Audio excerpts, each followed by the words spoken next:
আজকে আমি একটি সানসেট সিনারি পেন্টিং করব। সো হ্যালো ফ্রেন্ড, আসসালামু আলাইকুম, ওয়েলকাম টু মাই চ্যানেলে।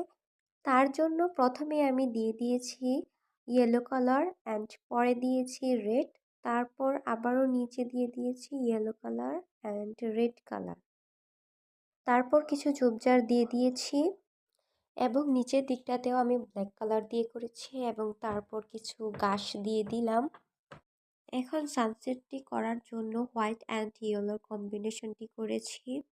তারপর আমি গাছটি এঁকে নিব এবং গাছের ডালপালাগুলো দিয়ে দিচ্ছি এবং গাছের ডিটেলটাও করে নিব। এখন আমার এই গাছটি করা কমপ্লিট এবং তার পাশে আমি আরেকটি গাছ এঁকে নিব এবং সেটিও আমি ব্ল্যাক কালার দিয়ে করেছি। এখন আমি গাছের মধ্যে ডালপালাগুলো দিয়ে দিচ্ছি এবং সেটি দেওয়া আমার কমপ্লিট। এখন নিচের দিকে আমি হোয়াইট কালার দিয়ে করেছি ঢেউ দেওয়ার জন্যে। আর আমার আজকের পেইন্টিংটা কমপ্লিট। আর আজকের জন্য এই পর্যন্তই। দেখা হবে নেক্সট ভিডিওতে। আল্লাহ হাফেজ।